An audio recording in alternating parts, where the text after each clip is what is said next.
What is up, fam and lamb? It's your boy, Funkmaster Bex. I'm here to give you a little heads up that there will not be any icons in this episode, if that makes sense, like the Google Hangout icons in the middle of the screen, because the entire Hangout video was just Cav's icon, like literally the entire thing. And I was like, whatever. Fuck it. Not to mention coarse language and spoilers. Hey, Tootaroo mofos, welcome to the R Anime Podcast, and if you're a returning listener, welcome back. Thank you for your support. We are going to do another seasonal episode that everyone loves so much and keeps asking us to do. Alright, yeah. Whoa. Yeah, I'm Mozilla Fennekin, and joining me on this episode, Kaverick is back. Hello, it's been a while. Yeah. I survived the World Cup. Hooray. And making not his debut, but his first appearance in a really long time to the seasonal rotation, Bacon. A ton of Bacon is here. Hey, yeah. So I haven't kept up with seasonals ever since 2016 because One Piece took over my life, and yeah, time continues to go. We're already more than halfway through 2018. What have you guys got done so far? Yeah, I made one video. Oh, I've made one video too. Holy shit! And I have another one on the way. Shameful plug there. Oh, me too. Wow. It's about idol stuff though. I don't know how people feel about idols. Oh well, we might get into that. And to help us, we have a good friend of the podcast who's actually been featured a couple times before, Panda Avenger. Hey guys, you can just call me Panda once again. Yeah. And yeah. I love that nickname. That's an awesome nickname. Oh, thank you. You're so cute. You're so cute. Thank you. As you can see, I've moved away from the burger. If you look at my Abby. Oh my god, I didn't notice. I know. Oh, no. First, Zeromar was biting into it, and Becker's like, "When is she gonna bite it?" I'm like, "Why?" She's having second thoughts now. Yeah, it's too big. You know, have you ever done that? You're like, I don't know if I can attack this, but trust me, I'll find a picture of her actually biting into it. I can't remember if she did. This is about me. This is about summer season. Get that fan art commissioned. Yeah, she needs to be eating burgers. Alright, so seasonal impressions. Doesn't need a whole lot of explanation. We're just going to talk about the new anime of this season. Obviously, we don't have enough time or the willpower to talk about every new show, so we're just going to cover the ones that we are watching and we actually care enough to talk about. So yeah, if we're not talking about something, then just assume it's probably shit. Like I don't know, Backstreet Girls is okay, I guess. Oh, I love it. It's terribly animated because it's a slideshow, but the concept is great. Quote unquote animated. Yeah, it's not even anime. I don't know, but maybe leave a comment saying like, "Oh, you should talk about this show for the retrospective," because we sometimes pick up stuff later into the season. There's hidden gems. It happens. Like, oh, we did not hear about that. You know. Yeah, exactly. Going for the Monogatari audience, really. Why is there Wait, something is there Monogatari this season? Yeah, is there something going on? No, because you said it's a slideshow. Oh. Oh. That was a low blow. Slideshow. Hilarious. Like, no one got that joke, and now I'm sad. I feel bad. Well, I don't keep up with Monogatari, so it's like, I'm like, yeah, sure. Yeah, I blanked on that. Anyway, alright, I think, with all the explanations out of the way, let's just get into the first show. It is Asobi Asobase, I believe it's called. We don't have Fate on this podcast, so I don't know how correct these titles actually are. I apologize. It's about some girls who do things, and it's like funny. That's it. Kaverick, I believe. Funny. Yeah, you have the most positive opinion of this show, I think, don't you? Yeah. It's definitely so far my favorite anime of the season. Oh. Yeah, it's kind of weird. I did not expect it at all. So I didn't watch the PV. I didn't really read the synopsis. I just kind of decided to watch it just because the poster looked cute. And I believe the studio Lerchi is kind of underrated. It has some pretty good shows. And yeah, I just like this season is kind of light for me. Might as well just pick up a cute girls show just to watch it in my leisure time. Just to balance everything out. Like, I need cute girls. Yeah, with and it. like, okay, this OP is kind of sweet. I wonder where it goes. Yeah, and then first episode came, and it struck me like a lightning. Yeah, I love the show a lot. All girls are so trolls. They're such big trolls. All of them, all three of them. They're terrible. Yeah, it's like if you've seen Yuri and remember Toshi no Kyoko, it's like all three girls are like that, except even more evil. Something like that. It's so incredibly surreal and weird. It's not pretty at all. The girls are constantly making some really embarrassing faces, and like it's just so many reaction faces as well. Uh, I also love how it kind of twists plays with expectations. You are used to watch this kind of cute slice of life anime with girls like doing nothing or like just eating sweets or drawing manga as was with comic girls in the previous season. Here they just constantly make fun of each other, of everyone else, of common sense, and it's glorious. It's really glorious. That's kind of it's what just real basically that's what real my friends ideal do. comedy. They just always make fun of each other and talk crap about each other. I haven't seen it, but I'm assuming like best friends are always like, "Oh yeah, you suck." I talk crap about you guys all the time. How dare you? Why? Who said we were friends? You can't do that. Well, we are. That's why. Oh, now I feel bad. I don't think they are friends in the anime. They like meet under specific circumstances in a way. Like one of Yeah. them wants help with her English homework, and the other looks like a foreigner, but is actually like just lying about it. Well, Yeah, Panda, Olivia's so great. What? did you see episode 2? No, I haven't actually. Because episode caught 2 up. does have some moments of like where I don't know, maybe it's not friends, but maybe it's not friendship, but they do have like a sense of togetherness within this like makeshift club that they have. It's almost like they're just kind of like stuck together and they're just like dealing with it, I guess. I'm not like gonna Yeah. call. Oh, It's kind of implies that they're super bored with their life and like want to become popular but have no idea how to do it. And just the spite of that is overwhelming. So they just troll each other constantly. Basically, if you want to know what an ideal comedy looks for me, it's Asobi Asobase. I'll keep that in mind. yeah. I don't want to call it like a deconstruction because that's a meme word, but like it's almost like, hey, these are the kind of assholes who would actually form a club just to do random shit after school. Yeah. It's definitely not for everyone, yeah, but it just hits all the right points for me.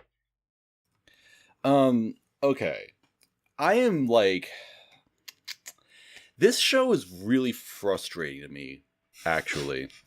Because, okay, so Nichijou, as everyone should know, is the greatest anime that has ever been made. One of my absolute favorite anime of all time. So anything that gets, like, even remotely close to resembling Nichijou, I am all for it. And this show is definitely Nichijou-esque with,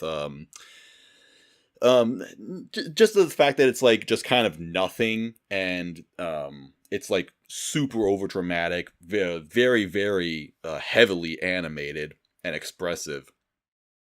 But there are two problems with this. Number one, sometimes they go a little too hard with the reactions. Like, the girl with the twin tails, in particular, will, like, scream at the top of her lungs. Like, the actual high-pitched shriek. And it's just like, oh, God, that's terrible. And the other one, much more importantly, that really frustrates me, is that, as I said, there's lots of animation, there's lots of expressiveness. And at the same time, this anime is presented with this really artsy sort of style, where, like, all the colors are, like, watercolored, and it's got, like, these thin, pencil-y outlines, and it's got, like, the milky filters of Violet Evergarden, and it just doesn't work for this show. Like, why did they do that?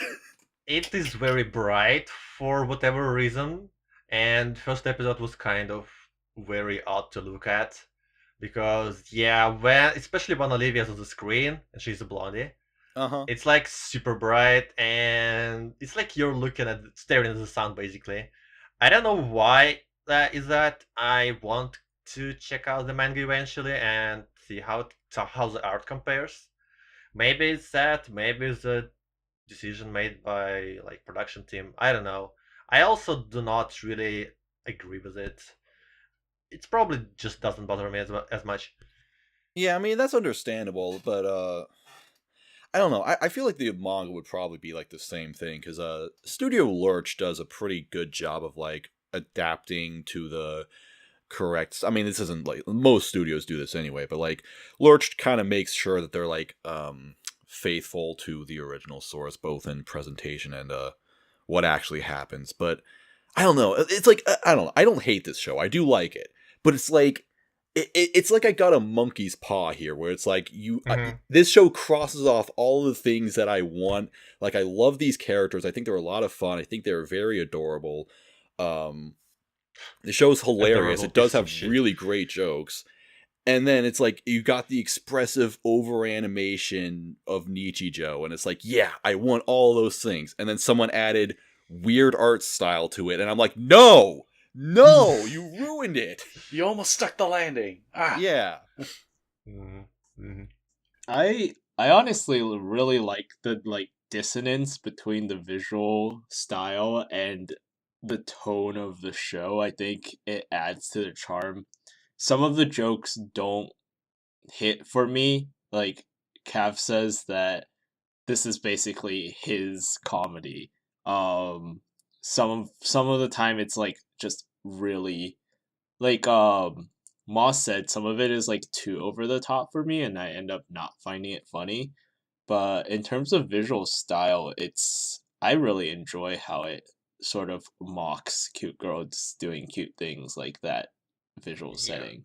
We will get to it later, because this season is full of over the top comedies and kind of compares them. Oh yeah. Yeah. I don't know. It's still a lot of fun. It is definitely one of the better shows this season. This is actually a really strong season for comedies. We'll get into later. Agreed. Yeah. I don't have anything else to say about it though, unless you guys do. I guess I'll pick it up then, since hearing you guys are really liking it, because the way you guys described that kind of describes me how I feel about Chio-chan, but we'll get to that. Oh. Yep. Well, that's coming up soon. But before we get into that, we have Banana Fish, one of the most interesting titles I have heard for an anime recently. It's an anime how many about... people made that joke, like, oh, this isn't about banana or fish. Ha ha, they're so original! Oh, fucking baited. It's based off of a book, right? It is. Wait, it is? I believe it's a manga. No, the manga was named after a book by Salinger, A Perfect Day for Banana. Yeah. Oh, right. Yeah. They did mention that in the show. Yeah. We got to read more books. I don't know how to. I just googled it. I'm not well read. The manga is super old. It was initially published in 80s. So yeah. I guess it was updated though, because they clearly using cell phones. Yeah, it's kind of weird. They did modernize it a little bit. I noticed episode 2, someone had a smartphone. Although that's kind of strange that they did that, because the anime still has like a sort of. It kind of looks like it would have been animated in the 90s or the 2000s. Right. It's kind of retro vibe, yeah. Yeah. Okay. I don't. This anime. This is also a frustrating show for me, because this is exactly the kind of show that people would say is like, or that this is the kind of show that you would have higher expectations of, because it's like so much different from the normal. You know, it's an old manga, as you said, and it's about like it takes place in America. It's about the mafia. It's about, it's got all these like interesting things that you don't usually see. Yeah, Oh. it is also 2 course, and it's going to be a full adaptation. So yeah. Wait, it is? Damn. Yep. I legitimately did not know that. Same. Mhm. I'm just going on my anime list, which still has it as question mark because they fucking anyway. Yeah, they're learning. But the thing is, like, okay, I've only seen 2 episodes so far, and I just don't really like get it. I guess like there's nothing in particular that is like good about this anime, and I think that like my overall point would be that the only thing that this anime really has going for it is that it is kind of different, and I'm just not really into something like that, you know? Like what is the appeal of this show? I think it's for like, I first thought to myself, oh, it's in America, it's about gangsters. So first thought was, bam, Bakuno. Everyone loves Bakuno and all that stuff. But I try not to compare every show in America about Bakuno, because then at that point it's kind of like, oh, is that all America's known for is gangs, which is kind of true. but going past that, In Japan, yes. yeah, in Japan, like they just Americans, they just got guns and shoot each other. You're not wrong. You're not wrong. But the thing about the show is, in terms of what I like about it, is it's that little stress of, yeah, I know there's the whole plot armor thing. I get that. But the thing is that with how brutal gang life is, and I love learning about gang life, I love those documentaries. A lot of that is kind of like you're on the edge the whole time. Like you could die at any time, and you have no idea how brutal some of these guys are. You have no idea how disgusting these guys are. And I'm pretty sure you all know that one scene when the main character's getting interrogated. That made me feel sick to my stomach. But I guess this thing's playing off of, it's in America, and it's really kind of, I guess you could say there's shock value in a lot of scenes, like the first scene when the guy's just gunning down his friends, like, oh yeah, that's shocking, and the crime that's being happened under the table, all that stuff. I think that's the only appeal for it so far. I just don't like that Japanese character that's all in the mix now, because that's really generic. Or, I'm innocent, I'm in the mix of all this, now I'm gonna turn into a hero, and I'm like, yeah, I've seen this before. The thing is, Bacon, like, I mean, you're right overall, but I feel like the anime is like not enough of what you're describing. Like, I mean, I don't know. Yeah, maybe if you got that impression, and that's true. Like, if you're getting that impression, that it's like, good for you. But I feel like the anime could just like be so much more with like the grit, with the violence, and the shock value. Because like that scene you were talking about in episode 2, I'm just gonna kind of spoil it, but the main character was literally raped as a child, and it was recorded, and they're basically showing that. Ugh. But it's like just kind of okay. I don't want to make this sound like I'm like advocating like, of course we not. need child porn in anime more. Yeah. But I don't know. I just feel like they just kind of brush it aside. Like it wasn't really as much of an shit moment as they kind of implied it to be. It just Moz wants everyone to suffer just as much as Okabe. I love Moana. Like one of my favorite shows last season was Mahou Shoujo Site. This is just my thing. Yeah. Well, I would say like for that scene, I think they just wanted to be a slow burn for the main character. Because keep in mind when he I'm not sure if you guys seen episode 3 yet. I have not. Yeah. Okay, I've seen it. Okay, but the thing is like there's still things that happen to the main character that he's trying to endure, obviously. But I think the one point where, even for me, when I went, oh god, was when like freaking Smokey got not Smokey, Skip. I know what you're talking about. Yeah, exactly. When I said Smokey, like, yeah, everyone knows Smokey. But when he got gatted down, I was like, yep, that's gang life. Kids die. Like, that happens. And I thought that was accurate. The only thing I thought was inaccurate is how prison is portrayed, to be honest. And that's something I'll leave to everyone else's interpretation. But how literally everyone is gay. That's the anime. This show is super gay. I won't say it. I won't say it on recording, but I'll type it in chat. But you guys keep going. It is a shoujo manga after all, so undertones or even overtones are here. It's up to everyone's judgment, basically. It doesn't bother me as much. It's just kind of flavor of the show, I guess. Overall, the anime is fine. I really enjoy the animation. I believe Mappa really went out, especially in the first episode, where the fighting scene was extremely well animated. And it's just in general the aesthetic is very like pleasant. Yeah, yeah. Um, Especially when they're doing the and gunfight and fighting. Like, it's really nice. yeah, what I also enjoy about the anime is just every episode is full of content. There is very little dead space between scenes, Yeah, you're so right. it's constantly engaging. And it might be just enough to cruise us through all episodes. And even if it's kind of not really anything in particular, it will be still a just joyful watch overall, which you wouldn't really regret spending much time of, even if it's not really remarkable. It it's like many aspects are still up in the air, like what kind of turn the anime would like take.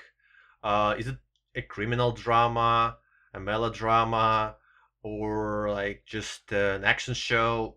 Oh, we'll see. It has my interest for now. Yeah, I watched the first episode, and this is like a show I would recommend, but I'm not going to watch on my own. Not Hmm. because I don't like it, but because I can't stomach some of the, um, Yeah, like to be blunt, the rape. Like, Hmm. it's just like the way they portrayed it is almost really well done, but also really uncomfortable. but I So, think that's the point sometimes when yeah, people say that scene made me sick. It's kind of like, you know what? That's probably what they were going for, and that's what gets you more engaged in the series. Because yeah. that's how I felt. And a side note, I was watching this at work too. I live a very dangerous life, you know. Oh yeah. But Uh, one thing I also like is how the mafia is portrayed and how deep their connections are, and that's actually something I always want portrayed perfectly because you think to yourselves, oh yeah, it's an anime about the mafia, they're probably gonna beat the mafia. No, it's not that easy. First of all, they're very powerful, and there are a lot of people who work with them within the connections and like policemen and the judicial system, stuff like that. I really like how like gangs and mafia are portrayed well in not only anime but in movies as well, because it's not going to be a whole good versus evil. You got to be smart about it. You can't just go in guns blazing, which is what our main character has to really work on. And I like that he's smart. He's not just gonna be like Monkey D. Luffy and, oh, I'm gonna kill that mafia boss, even though he's met him face to face millions of times, we assume. So he's got to think of this the smart way and how to take down a mafia family the smart way, which is where my fascination for the whole show is pretty much tied down to. Right. Yeah. I mean, it is interesting. I will still continue watching it. I don't want to be like the super negative Nancy because I don't like hate this show or anything. It's like just kind of okay for me right now. Or at least not yet. We all know what happened to Darling in the Franks. let's not bring that up again. I know. That's not That show didn't sorry. happen. And to be honest, I would probably say like my complaints about this show are like somewhat similar to what I would have said about 91 Days when that anime first started. And 91 Days was really enjoyable for me, so maybe this will kind of fall into the same boat, or whatever. All right. Next show on the list is Chio-chan no Tsuugakuro, or Chio's School Road, which is pretty self-explanatory. It's about a girl going to school. Yep. That's all it is. That's the show. That's it. I like this show more than Asobi Asobase. It from the people I've talked to, it's very split between which one of these is better. I personally like Chio-chan better because it's like she's going to school and just all these ridiculous things happen, whereas Asobi Asobase, the characters themselves are almost ridiculous, and that's where the humor is derived. Yeah, makes sense. I think with this show, what I think is, because I really like it because the comedy it hits you in different directions because you always try to predict what's going to happen. And this show really, in my opinion, delves into your inner anxiety. Because one situation that hit home for me was there's a girl waving at me, and then she's like, wait, is she waving at me or is there someone behind me?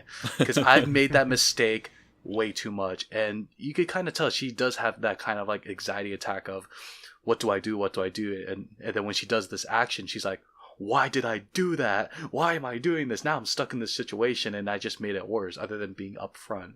And I love that, but then a lot of the situations are just unpredictable, because you think, oh, she's gonna do this. She ends up flipping herself into a garbage dump, and I'm like, why? Okay, this is great.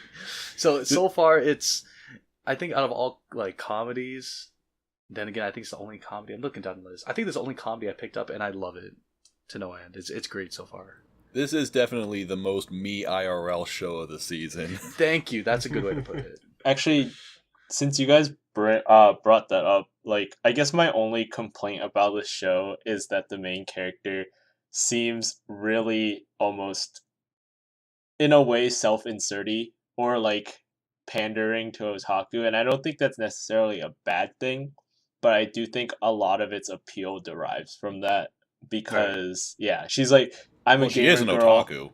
I've got like a secret. I'm secretly athletic and really good at basically parkour. That Assassin's Creed reference. I did not realize how much they were stretching the Assassin's Creed reference. I'm gonna cut off my finger and climb this wall. I'm like, okay, that's a straight ripoff at this point. Oh my god, you know what? I just remembered, there was a sports anime from like 2 years ago called Prince of Stride, which was like, it's kind of like track and parkour, except it's like they didn't do either of them well at all, and I was like really disappointed because I thought it would be so cool. But this is it, guys! This is the parkour anime I've been waiting for! Finally! Yeah. It kind of makes sense though. Chio just wants to play video games quietly. She just doesn't want to participate in any kind of clubs. But yeah, overall it's a very enjoyable comedy. It's another surreal show. It's full of misunderstandings, it's full of ridiculous moments. Yeah, it kind of pushes the concept of this traveling to school to the limit. It's not just like heading out from your house when you're late with the toast in your mouth and like. Which I'm surprised they didn't do that. I'm surprised they didn't do the toast thing. You know they will at some point. At a satire, because I remember the Daily Lives of High School Boys, they made fun of that their first scene, because one guy had toast and his friend came up and he was doing fondue. It's like, why do you have a why do you have a pot of fondue on you? He's like, oh, it's my breakfast. Like, you idiot. Oh, dude, fun story. I've actually eaten a bowl of ramen while driving to school. Damn. While driving? Not the safest thing. Jesus. But I have that is very me IRL. I have actually done that. I can barely even eat ramen while I watch anime. Oh, weeb. God. You got Naruto headband on your head too? What a weeb. But the one thing I also like about this show is that the main character, even though she gets herself in these really awkward like situations, she still goes with it. And so the part that I laughed the hardest was when she ran into that gangster who was decked out in all white. And she like went with this, like, hey, yeah, I'm Bloody Butterfly, I'm like killer and stuff. And I was like, yes, it's such a cringy name, I love it. That's like me beating someone up and they're like, who are you? I am a ton of bacon. Like, what? That's a horrible assassin name. And the thing is, the guy was so grateful that she took him on his last ride. And the way she sat in the back with her arms crossed with the helmet on her face was like the most badass thing to do. And I was like, that's a great way to go to school. Like, she looked really cool at that point. But in her mind, she's like, this is so embarrassing. God. So I like that. It's a mix of emotions, and I really think this show is gonna be my favorite comedy of the season, along next to one other show that's coming out. Overall, there was a common ground with Chio-chan and Us. Asobi, because like characters in both shows are full of shit, like They are. girls. Yeah. And they just the girl called Manana is just so cringy and fun. She's just like that girl who hates all popular girls, wants to smack them up, wants to ruin their lives, and yeah, it's pretty fun to watch actually. And the way how she interacts with Chio is great. It just works. I don't know what how exactly to describe Chio-chan, but works really well. The delivery is just here. It's tough to describe. I agree. It's like you can't really say random. I always like to describe it as unpredictable, at least in my mind. Yeah, I think a lot because the cute girl doing cute things genre has been like, I don't want to say exhausted. There's still plenty of potential, and I still enjoy these shows. But like, they're trying to think of new ways to freshen them up, and like these two shows this season, like the whole relationship dynamic between the main girls, it's not we're best friends anymore. They like actually backstab each other, and it's great. It's just refreshing. It's hilarious. Yeah. Ha! You're a normie like me now. Ha! Or the Yeah. part where he made fun of that random big guy, Yeah. her friend. I was like, and then it's like, oh yeah, that's actually someone I know. I was like, ooh, that's Got him. really bad. Come on, girl, like you gotta be careful what you say. So I've been in that situation before where I'm like, I hate that guy. It's like, oh, I think I know him. I was like, yeah, forget I said that. Like, how do you deal with that? The one thing I want to add is that this show is also like Nichijou, where it's like about a very simple. Like, I could honestly see this as a skit of Nichijou. The characters even have like a simplistic design, not really like it, but somewhat close to it, and just. I don't know, just the fact that Chio just goes on all these like weird, wacky adventures. When she's just she's just going to fucking school. That's Like, I really think that this whole thing is just like they never someone, show like- her at school either. It's like, what? Aren't you gonna go to school now? yeah, exactly. Like, I really think this whole anime is just like one practical joke on every like slice of life anime where it starts off with the main character going to school, and someone's just like, "Fuck it, I'm just gonna make an entire series about that. That's it." Yeah. It works. It kind of also plays with expectations, because like you just read in the description, like it's about the girl going to school. What? and you How gotta do check you it even out work now. with this? Yeah, there's nothing. And yeah, it works. It works.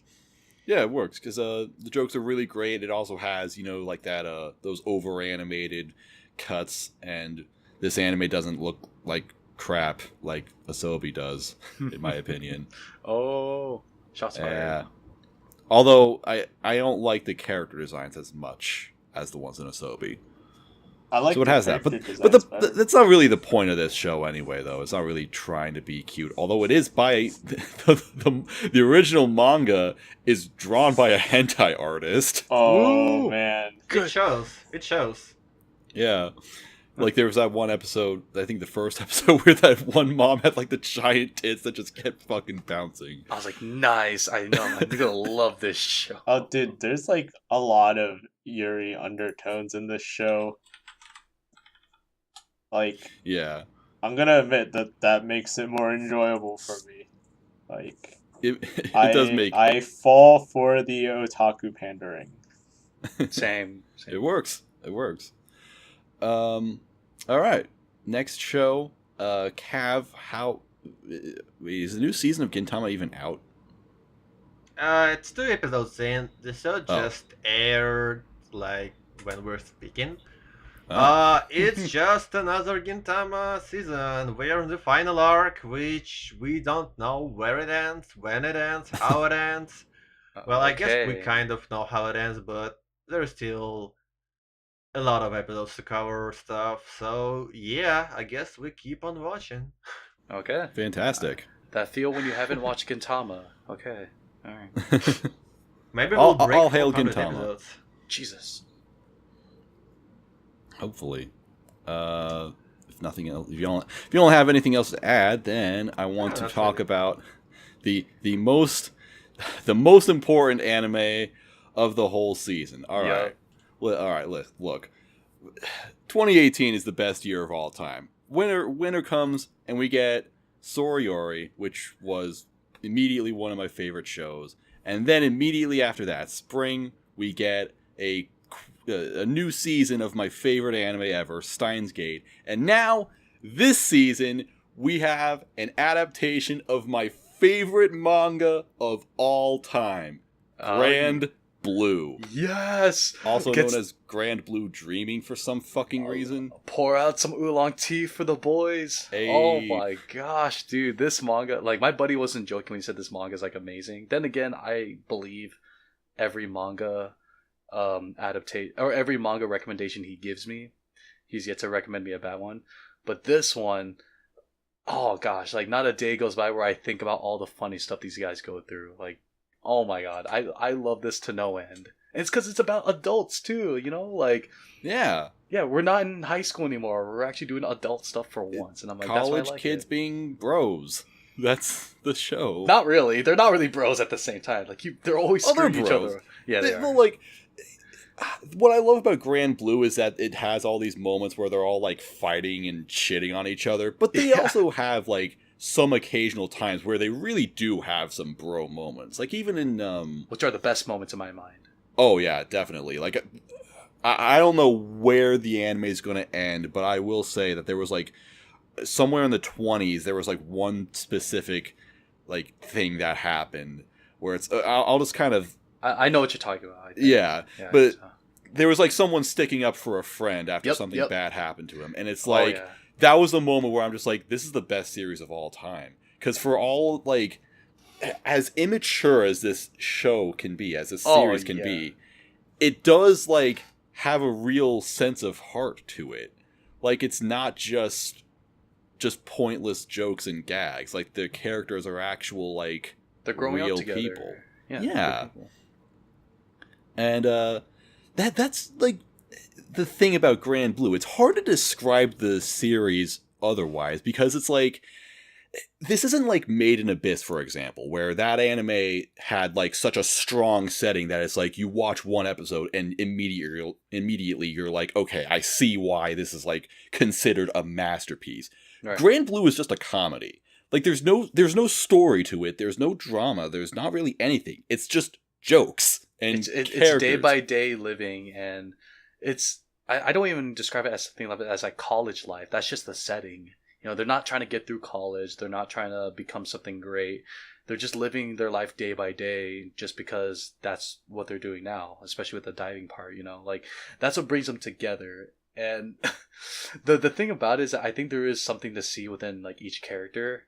Mhm. But then again, as much as I like to joke as saying Kohei is my spirit animal, there are times where I'm very against what I just said. I'm just like, yeah, Kohei is about idols and stuff. That's me. And then he's all like, yo, are you saying like when he said building a harem, I was like, yeah, I'm about that too. And then he's like, can I sniff that one idol girl's like wetsuit? And I'm like, okay, buddy. That's where I draw the line. He's the really, really creepy otaku friend that like everyone just kind of has. Yeah. I definitely have that sort of friend. The Or it's fucking like, oh, you don't have any middle school videos? I'm like, bro, that's like jail shit. Dude, chill out. Thinking, You know? You're making us look Are you bad. saying if you went to like a Love Live show and you found Which I have. like one of the idol costumes backstage, you wouldn't take that once in a lifetime opportunity? Okay. Let's talk for a second. I do not have a problem. I do not have an obsession. Will I do that? I cannot confirm or deny. But I will take a picture of it if that's not as creepy. No, I won't judge you. I was just like, Oh no, yeah. serious question feel because you. I do it. I don't even like Love Live that much. I just like. You know what? I'm just I will curious. not. I will, but that will be my victory. But I'll take a picture of it to flex on all the other fans. Yeah. Well, now everyone knows my plan, so yeah. But going back to Grand Blue, it's a diving anime, as everyone knows. But the thing that really sets it off in terms of comedy is just the amount of drinking there is. Now, personally, myself, I have a lot of friends. I don't drink at all, so I can't relate to what they go through. same. But I have seen that kind of pressure from everyone. Like, and I've seen people black out. I'm usually the guy that either drives, cleans up, and catches their puke in a plastic bag. I'm there for them, you know. But what they do is but the getting naked part, I can relate to that. Getting naked is fun. It's fun. Hell yeah. Hell yeah. I don't have experience with that personally. But I will show you then. Come here. Lux showers. But watching it is pretty funny. Yeah, dude, he showers with his clothes on. What are you doing? God. It's actually kind of funny. Like, I forgot how to like tie this point in, but I was just wanted to say that like, yeah, all the drinking and the nakedness stuff that happens. One other thing that I love about Grand Blue is that, as I said, it's like really immature with its content. You know, as I said, all the drinking, and it presents it in a very, very over the top way where like, if you drink as much as any of the characters in this show, you are going to fucking die. Yeah. Just straight up. 97%. I'm like, dude, that's... You know, like, Everclear is 100. They're basically drinking like, Everclear. That's like, bad. They can't eat, like, God. No. But what I also love is that it's not, like, wish fulfilling. Because the characters kind of suffer in this show because, like, they do all these, like, they make all these decisions that have consequences, you know? They don't feel good about it afterwards.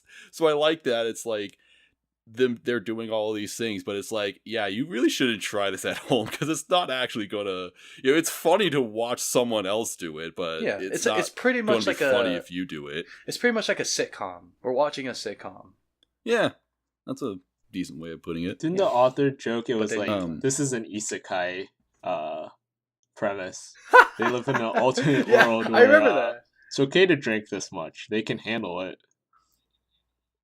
Yeah, the author has joked that this is the author has made a joke about this being Grand Blue fantasy.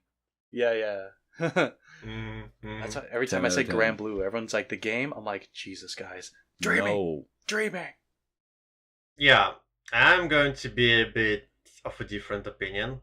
Oh, no. Yeah, I've been reading a manga for about 2 years now. It's one of my favorite manga at the time. I was anxiously waiting anime because the studio is kind of a no-name, and just the production team, the voice acting, was all kind of like suspicious.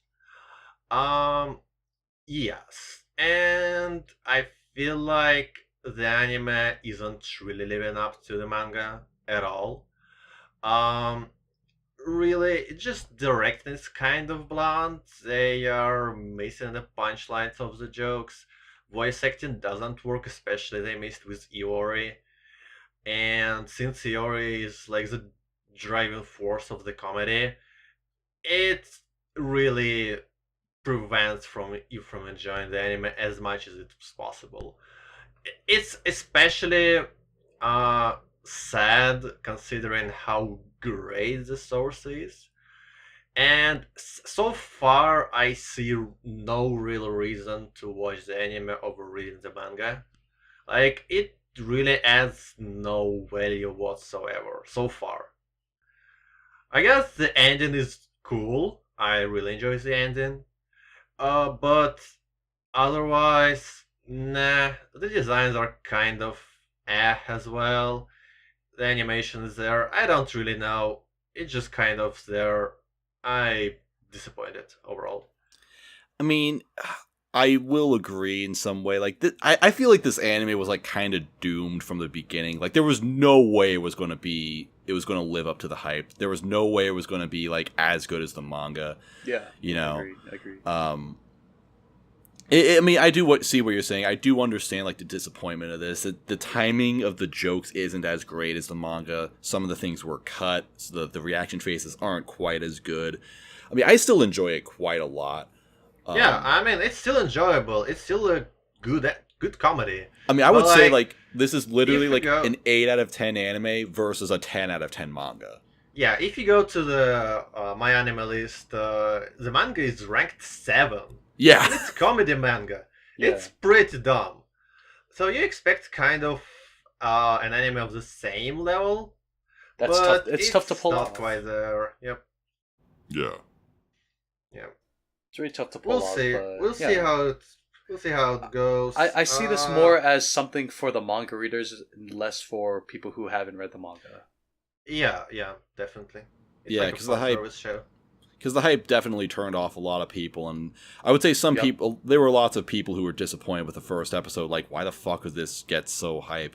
Although I will say, I do see a lot of the complaints about the first episode being, like, repetitive. I think if that's what your gripe is, you should really try the second episode, though. Like, the second episode is so much better. I mean, you kind of need the first episode as well, but the second episode really does a great job of, just like... go straight to second episode. Just go straight to... No, but the second episode just, like, gets to the heart of the series a lot better. Like, what I was saying about the characters being real, and the joke about the drinks being flammable is repetitive for that first episode only. Like, that doesn't happen at all for the rest of the show. But the drinking itself is repetitive because that's the even flow. Yeah. As is to K-On with cake. Get used to it, man, because they're constantly going to have that there. And I also have to note the opening, probably my favorite opening of the season. Makes me feel passionate about the sea, you know? Like, Yopi whoa. is a banger. Yeah. It's so beautiful, you know? But it's not my favorite of the season. Interesting. Next show is interesting show. It is Hanebado, an anime about badminton. Oh, yes. Here we go. Let me step in here. All right, Yeah. badminton. I know all you guys that are like, oh, I was the best in high school. Bruv, I was the best in high school, all right? We didn't have a badminton team because we were broke. All we had was football and basketball, okay? But I would have dominated, I'm telling you. I played badminton today with my cousins. They beat me. It's okay. I'm on the comeback right now, man. I freaking love badminton. When I saw this, I was super hyped. I'm like, this, we're getting Haikyuu, but it's badminton, and I know it's not as hype as Haikyuu yet, but one thing that made me jump out of my seat wasn't them striking the birdie down on the ground, stuff like that in the first scene. What made me jump out of my seat was when the main character stepped in and you see the striations in her quad. I was like, whoo! Girl! Oh, God, I was so hyped. Yeah, I love this show to death right now. I don't care what anyone says. It's great. Who else has seen this? Yeah, I've seen it. Basically, I love the animation, and like Bacon said, they got so much of the subtleties of the movement down. It just looks so good. But I'm not a huge fan of how dramatic it is, almost. Yes, I agree with that a lot, actually. Yeah. I wanted something a little more lighthearted. I mean, it's a competition, and there's always going to be drama. It seems a little bit overblown. Yeah, it's very melodramatic. I'm not really fond of the show overall, sadly enough. Animation is great, there is no doubt about it, and there is no even reason to talk about it. It's just great, it's subjective pretty much. Yeah. It looks amazing. I feel like the show takes itself way too seriously. And then it introduces an Ajo-sama with pink hair. Like, what the fuck? Why would you do that? I don't know. I feel like, and this constantly questions like, do you love badminton? I do love badminton. Okay, and everything is solved. It feels to me like the show in general reminds me of Hibiki Euphonium in the way how it takes itself way too seriously and how it approaches its problems. A bit clumsy, a bit awkwardly, a bit too earnestly. I don't know. I'm not really sold on that. We'll see how it goes, I guess.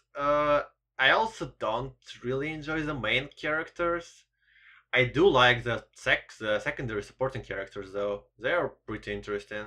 But the main ones are just like an aloof, super talented girl and a patient, hard-working girl.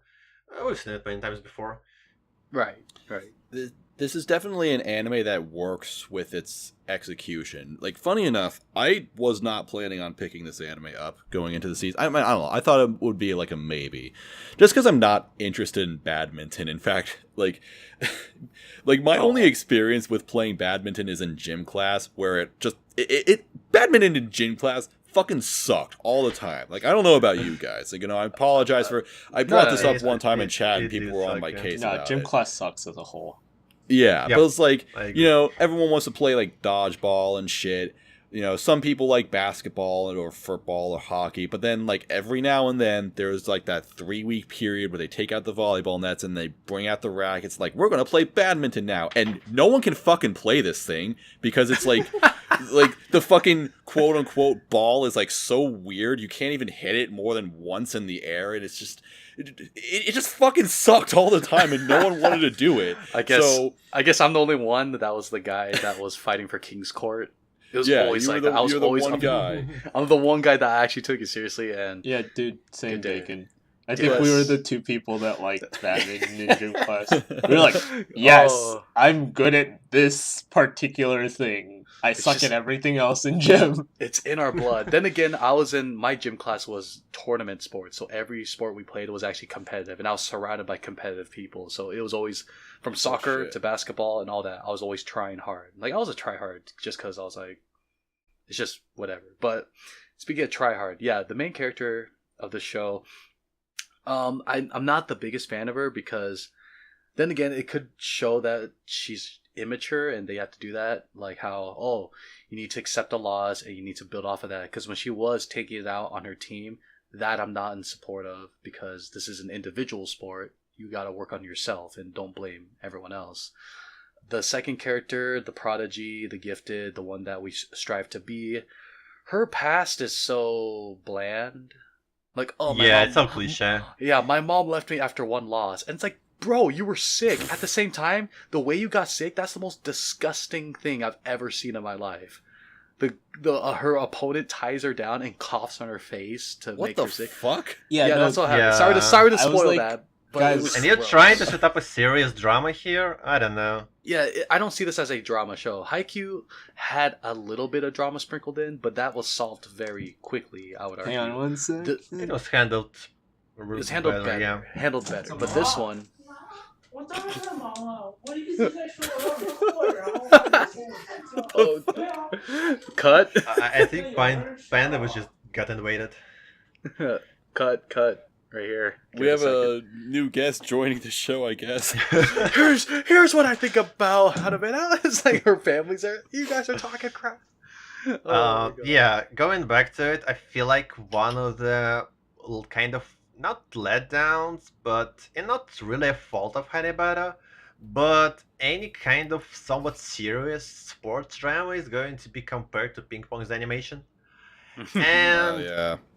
obviously Hanebado is not up here, so yeah. Just need to avoid these comparisons, I guess. But one thing I want to kind of go back to my point about like badminton being shit is that I will say like the reason why I picked this show up is because I saw the trailer for it and the animation was just so fucking nut in that trailer that I'm like, all right, I have to watch this. And I would say that like if you're going to make a show about like a certain thing, as particularly an unusual thing, this is definitely the way to go about it. Like the animation is like it's not even like animation specifically. Like I feel like this is like people would probably look at this and say like oh, they're throwing the budget at this show. Like I think it's just a really good director who knows what the fuck he's doing. Like Yeah. the techniques that they're using. Well, are they're focusing their power in the parts that we want to see. So such as the Yeah. playing, and they're not burning it in like when they're in practice. When they're in their practice, you just hear sounds, you just see like small things that they do. But when it comes to game time, that's where a lot of the power is gonna focus on. There's gonna be a lot more of those panning shots. There's gonna be a lot more sweat. There's gonna be a lot more slow motion. That's where it counts, and I'm Yeah. fine with that fully.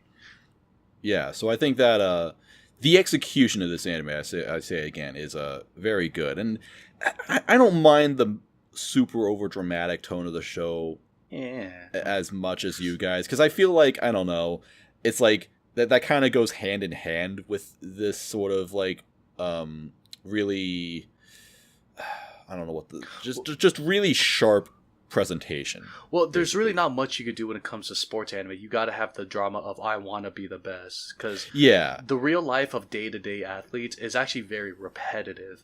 Go to practice, eat, sleep. Go to practice, eat, sleep. And to Yeah. make that interesting, is you got to basically do it in a documentary format, and you have to get people who are fans of that sport to watch.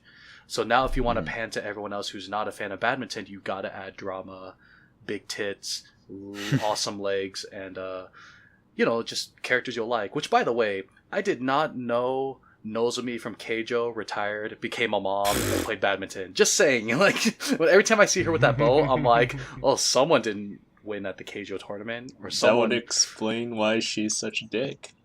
Yeah, she's bitter. Hey. She's like, man, back in my day, I wasn't playing this shit. I was playing Keijo. That's a real sport.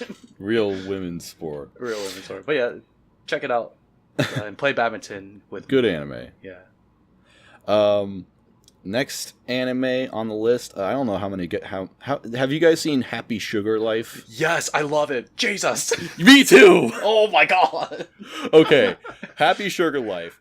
Okay, to give a brief description of this anime, you know that one scene in Mirai Nikki where Yuno kidnaps Yukiteru and then like traps him in a room for like 3 days or something? And You don't plans have keep to him there remind me forever? about it. That's what this show is.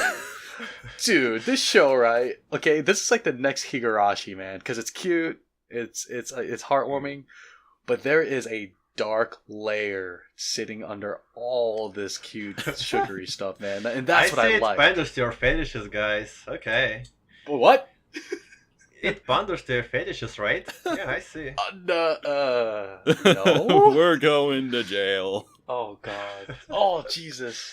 But that again, this show does a great job. This show does a great job at delving into things that are so like crazy, it makes you feel terrible and sick. And that should be the driving point in all this. That in reality, in this world that we live in, it's not all sunshine and rainbows. Even though that's what's being shown in the opening, it's not all sunshine and rainbows. There's some dark stuff that people don't know or have aware of, but you don't see how it happens. For example, that manager lady, right? Mm-hmm. We've all seen it, I'm assuming. But like that manager lady, right? Dude, when she took that dude in, of course, most of us guys were like, "Aw, yeah, older lady." Oh, and yeah. then you're like, then he disappeared.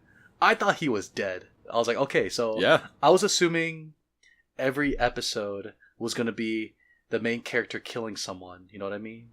Because she does have Yeah. that intent, as we've seen. And so I was like, okay, every episode's a new body, and she's got to try to hide it from her good daughter or friend or whatever she sees her as. But when she opened the covers and the dude was alive, I was freaked out. I was like, "You're alive? Oh god!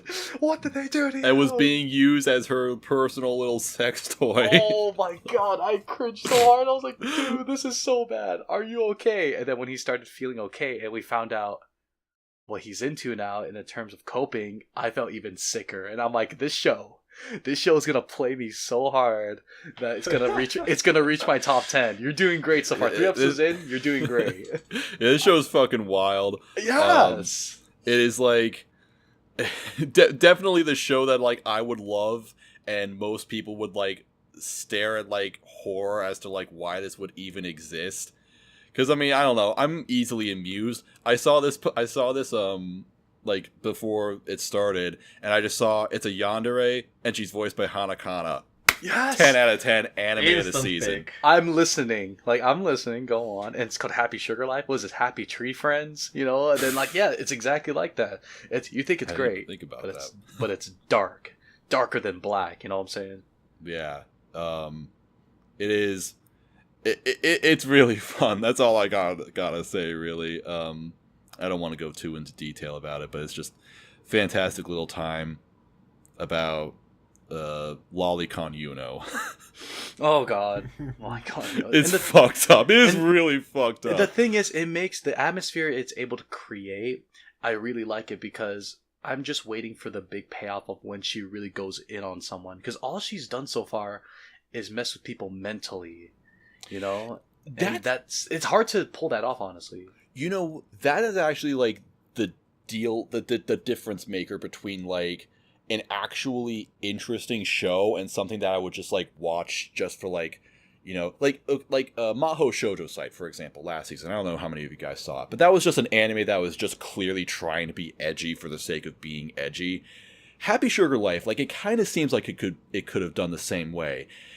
the reason why it wasn't is because in episode 1, she basically breaks down this one lady, but she's also like calm about it. Like she's just speaking in this very serious, very dark tone. If it was her like screaming at this woman, then it would have just been like, okay, it's just an edgy show. Yeah, you're crazy. You're crazy. Yeah. That's it. But the fact that like it was done in this specific way, it's just like, okay, this is like actually unsettling. And that's what I want from this. It's so unsettling, and every character in their own right, it has an unsettling thing. Like the only character that seems innocent in all this is the main little girl, Shio. But in my mind, I'm like, dude, I bet Shio's got some demons in her too. There's got to be something, man. Maybe. Like, I don't trust anyone in this entire series, and like, dude, what got me was that one scene where the teacher, right?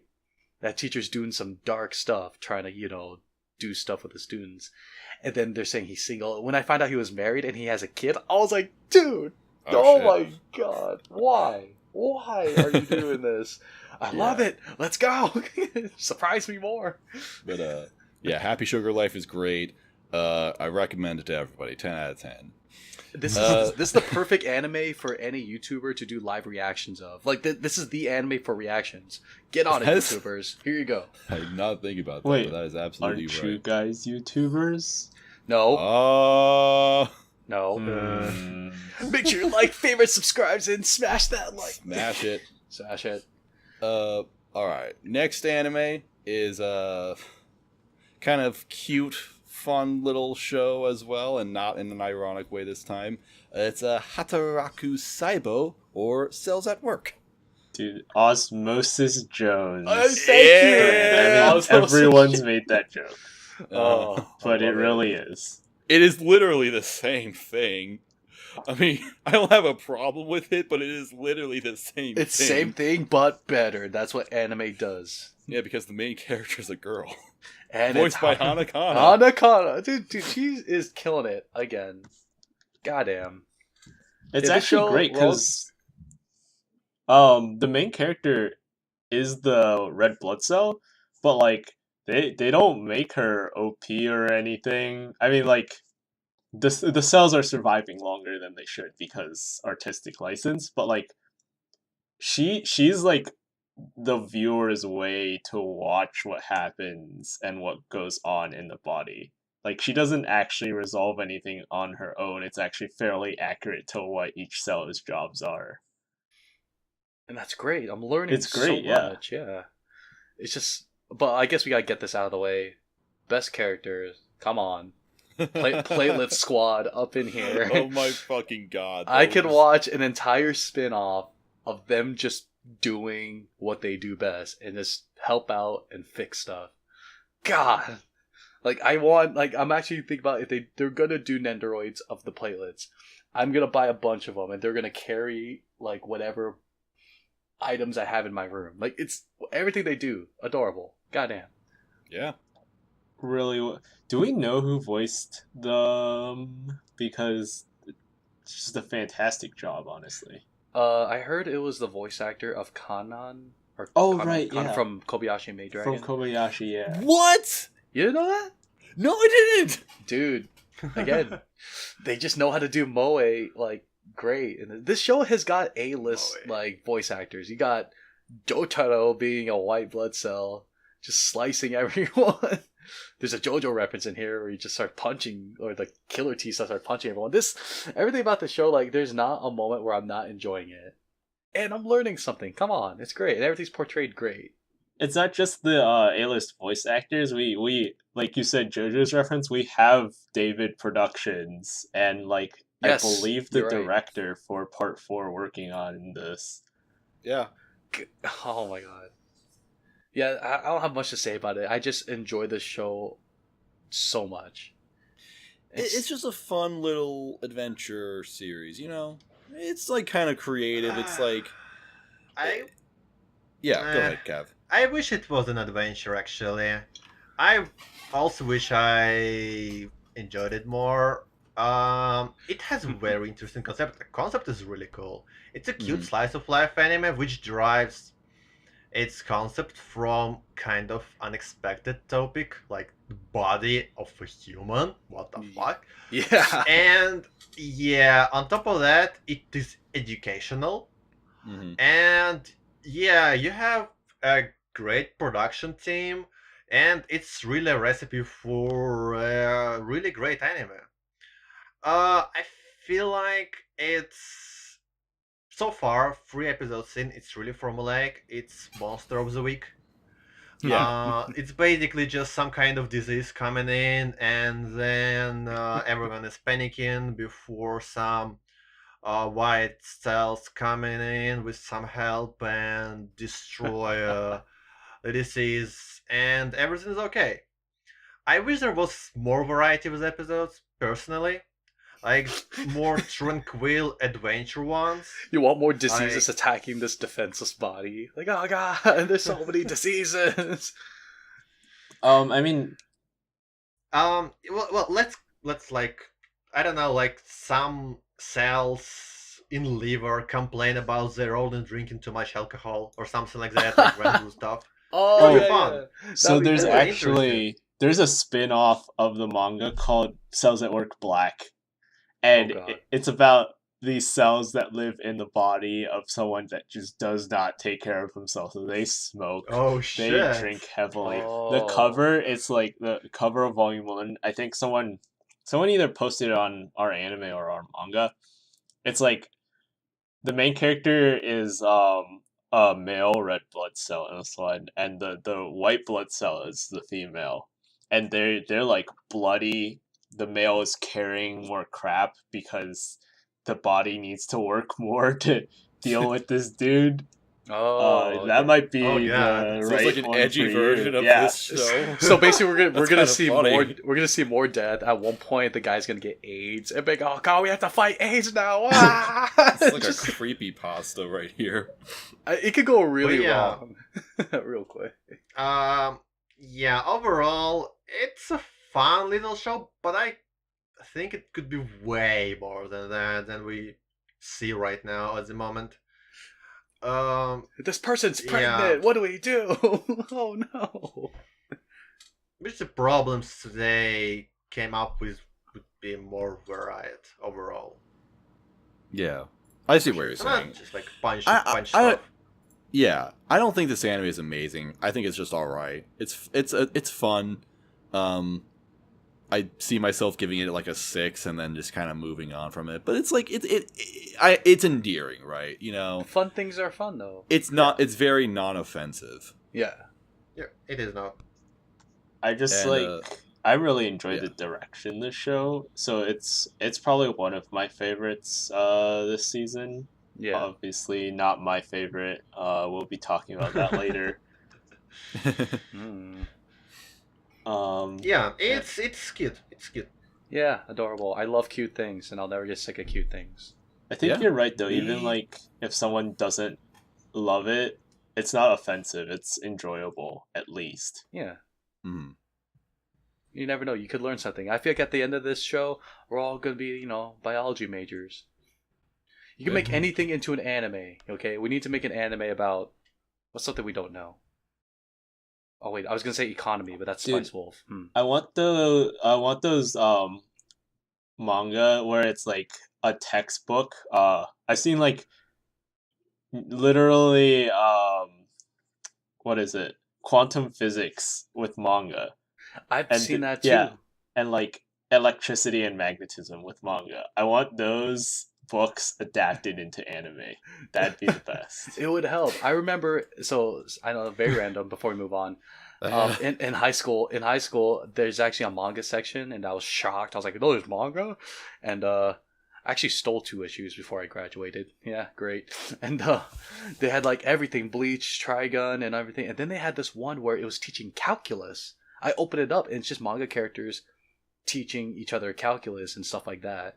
And I should have took that, but I hated calculus, so I put it back very quickly. Fuck calculus. Yeah, dude, that's my kryptonite. Okay, like so. Adding that to my dropped list. Yeah, it's straight to dropped. Not planning to watch that, but yeah. All right. The next show is way more important than calculus. It's another fucking isekai. Isekai. I know you Majutsu, like Shoukan, those, Mouse. Do not Shoujo, complain about it. Dorei, Majutsu. How to Not Summon a Demon Lord. The show is called. Did you say I do like it? You like it, I know. I know you like it. Do not even try to conceal it. I know you like it. Yeah, do you love Konosuba? That's an isekai, so you Yeah, might I love love this. all isekais. Fucking isekai smartphone. I remember finding the manga for this. It was either when I was in high school or like freshman in college, and it was because I was looking for fat material. What? That's I mean, That's all this is good for. yeah, you're not wrong. As I reach for my Faku book. I will say, okay, believe it or not, okay, this show is actually not that bad. And I don't know if it's like because now my expectations for isekais are just so fucking low because of shit like Death March and Isekai Smartphone. And we even have like season 2 of Isekai Smartphone this season, which thank God we're not going to talk about. But Why though? Wait, we do? Why though? That's up to you guys. No. You're letting No. me down, Moz. But this show, okay, I don't know. I don't love this show or anything, but I guess in some ways I like kind of appreciate it because it's not like awkward like a lot of other isekais. Like what I kind of hate about Isekai Smartphone, for example, is that it has like a lot of fan service, and it's like it's clearly trying to be trashy in some sort of way, but at the same time it's trying to not do that. Like it's like saying that like, oh no, we're like honest, we're like I'm a gentleman, I'm not gonna do like. Now this anime is fucking fat material. All right, it's just you just look at the character designs and just you can figure it out for yourself right there, and also you're going to jail. What you're saying is that it's not deceiving. It's just like here to appeal to your desires, and that's about it.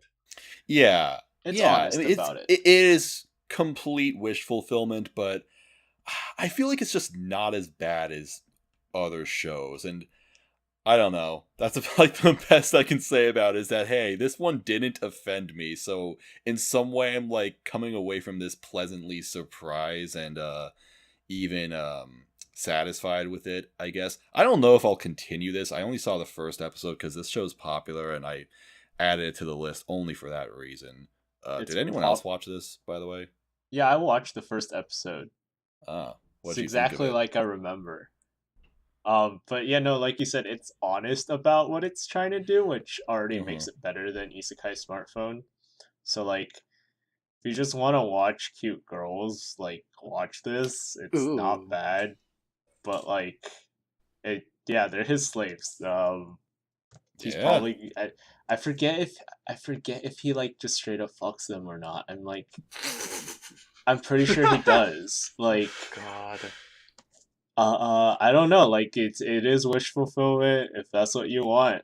It is very upfront about that. The designs are cute. I don't have much more to say about it, I guess. It's trashy, isn't it? Because I haven't seen this. Oh yeah, it's trashy. Yeah, well, it is like Are straight manga trash. trashy? Like what? Yeah, Nice. Pretty I much. might pick it up then. Why not? Let's do it. yeah. It's like there's definitely a crowd that will enjoy this show, and I can respect that much, you know. So, good for them. Really glad we added this to the lineup. This was very enlightening. God. Let's get back to Okay. the good shows. Yeah, like this next one, Jashin-chan Dropkick, or Dropkick on My Devil. I gotta say, before the season started, I do this thing now where I just go through the whole seasonal chart, look at all the new anime that are about to come out, kind of take a look at the character designs, maybe read the synopsis a little bit. And this one I was most excited for, like based on just everything. Like I really thought that this was going to be my kind of show. And I guess this is just going to happen every fucking season where there's going to be some show that I really love It is like my favorite show of the season, and everyone else fucking hates it for some reason. This happens. This happened All with the time. Yep. This happened with Renai Bokun. This happened with Urahara. This happened with Juni Tyson, and it's happening again right now with fucking Dropkick. I don't know why everyone hates this show.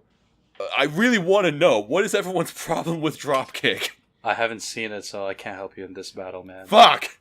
Lux, you're so close to accepting that your taste is shit. No! But, like, no! But he likes Steins You just Gate. need that one more step. But his favorite show is Steins Gate, and we all know if you like Steins Gate, you have amazing taste. Or Exactly. everyone that likes Steins Gate has terrible taste. Ha! Got you. Dab on that. Oh, you got me. Uh-huh. Yeah, I haven't watched the show either, though, so I actually don't have an opinion on it. I don't know as well. Wait, Maybe am I it's the only good. one who's watching this? Yeah. I guess it's fuck, I didn't official. plan I guess it's for that. official, Maz. You have terrible taste. The floor Well, you is can- yours. you You can- can show Or for it maybe- all you want. What the Did someone just play a fucking air horn? That was me. Okay, just reminding you how terrible your taste is. Maybe I'm just the one with really good taste, and you guys just... I'm Dude. like too advanced for you. No, dude. Okay, your Moz, your it's taste. your time. Your taste is the I'm- Junie Tyson of taste. Oh. Despacito. Okay, Moz, it's your time to sell us on this show. Yeah, Okay. yeah. Convince So- us. This anime is very much like a cross between Gabriel Dropout and Kobayashi's Maid Dragon. Like, the main girl of this... Well, there are two main girls, technically, but, like, the sort of mascot, I guess, Jashin-chan. She has, like, this long golden hair that looks a lot like Gabriel, and she also has a serpent's tail that looks a lot like Tolu's. And even, like, the title card for this anime looks a lot like Maid Dragons for some reason. Yep. And it's also funny that the show's called Jashin-chan Dropkick. The OP for Gabriel Dropout was called Gabriel Dropkick. I don't know, just funny comparisons all around. Anyway, this anime... Okay, so there's this gothic Lolita girl named Urin who summons a demon, I guess. It's not really clear what happens because the first episode adapts like chapter 20-something, so it just gets right into it. But basically the gist of it is that this girl, this gothic Lolita girl, and this demon are living together, and this demon is trying to kill her all the time, and the other girl just kind of puts up with it and always manages to beat her because this demon's a fucking idiot, and she can always regenerate. She can't actually die. She's immortal, so she always gets like brutally murdered. Like she just gets cut up by like chainsaws and shit by this lolly, and just, you know, it's fine afterwards. And that's just what it is. It's just a tale of these two living together and trying to kill each other because Urin can't send her back to hell. She's trying to figure it out, but she can't really do anything about it. And Jashin can't kill this girl, but she's gonna try. And the side characters are also like they have that angel and devil sort of theme going on. Like there's this one angel who's got all this like weird religious shit, like she can't eat meat, but there are like lots of jokes about that. Another girl who's like a sort of like, I don't know, she might be like a Hindu spirit or something because she's like some representative of beef or something. I don't know. Oh, awesome. Yeah. So she's got beef with the other characters, right? Exactly. Hey, where's my air horn? One more time. Hold on. Unlocking phone. I'll wait. Yeah. Thank you. We needed that. You're welcome. It's just a really funny show, but that's just like super violent and edgy, but it's like it's all in good fun, really. It's just my kind of thing. I like it a lot. I think the jokes are great. Like there's this one, like in episode 2, Jashin is waiting for Urin to come back home, and she's hiding in the floorboards. And so she comes home, and she's like about to pop out of the floor, and Urin is like looking around, like, where is Jashin? Like, where'd she go? And so what she does is she calls her on her phone, which is in the floor. So that's how she finds out. Is just like, oh shit. That's fantastic. And it's just, I'm gonna have to it's give this a great. try. it's freaking great. All right, I love this a lot. And I don't know why everyone hates it, but I guess everyone hates it because episode 1 started in like the middle of the manga. Because I go on, I watched the first episode and I'm like, oh, what a great first episode. I'm gonna go on the Reddit thread and see how other people are responding it, and everyone's like, they adapted it wrong. And Same with Grand Blue, but no one else is complaining. yeah. Some people. Yeah, Are, is it a short series or full? No, it's full length. It's full length. Okay. But it's kind of like divided into 2 episodes, basically into 2 halves. So Yep. it's kind of like Makes that. Yeah, I might pick it up as well. It sounds interesting. This season is kind of stacked for comedies though. Yeah, really. Like, I love this a lot, along with Grand Blue. But the one thing I will defend about it is like how it's being adapted. It's like in the middle where all the characters, like, we don't get their introductions or anything, so it just kind of throws you into the action. But I think that was for the better, because just comedies like this, they tend to kind of take a while to get going. Like Maid Dragon, for example, like, that's a really, really great comedy series, but I didn't really enjoy it until like episode 3 or 4, after like Kana and Lukoa and Fafnir and all the other characters were introduced. Before then, it was just kind of slow. So it was like once everyone is introduced and it's all just antics, that's when it really shined. And that's what I think this anime is doing right here. It's just cutting the bullshit and just getting right into it. Elma got snubbed in Maid Dragon. They introduced her in episode 8 or something. Elma was good. Yep. I agree with you there. So, yeah, I'm sorry if I can't like particularly describe why this anime is like so great or so funny, other than It's tough, just like, man. You're good. Yeah, comedies are tough, right? Yeah. But like, oh, funny stuff happens. Well, what kind of funny stuff? yeah. But if you're looking at the low score on Mal, don't fucking do that. It's not correct. Listen to me. This is a great anime. I do that all the time. I look at the scores and I'm like, how is that so high? It's a horrible show. Yeah. Now that I've described the joke to you, it's even funnier now. Hey! Hilarious. Alright. Alright. Now with that out of the way, with that out of my system, next anime we have is Planet With. Panda, how is Planet With? So, I've heard a lot of good things about it. It's like a very quirky mecha anime. And I only watched 1 episode because I wanted to at least give it a shot for this review. So I don't have people saying, you guys didn't talk about Planet With. Mother's Basement says it's the best show of the season. Yeah, it's on my Planet With. I can see where he's coming from now. It almost, I don't know if anyone's seen Punchline. It has almost the same vibe. Oh yeah. Oh, interesting. I love Punchline. Yeah, Isn't it the same like, director? I'm not sure. I don't know any. I just like, I'm gonna watch the first episode. I need to make sure I give this thing its due. I'm definitely gonna keep watching more because it's just, I want to know what's going on. There's so much weird stuff, and it's well directed enough where like, everything weird that's happening fits well into the show, but it makes you so like interested in why that's there. Mm-hmm. This guy directed Shimoneta. Ooh, go on. Yeah, I definitely recommend this. I'm gonna keep watching more. I liked what I saw. Interesting. Okay. This kind of reminds me. Sorry. And apparently the creator of the series is a very famous mangaka who's working on plenty of big manga. I haven't read their works, but he has plenty of favorites on Maou, and apparently his works are just really well received. So it's also kind of interesting, and it's their first work within anime. So yeah, I was kind of interested in picking it up. I'm honestly saying that I was kind of fooled by designs and the whole vibe of the show.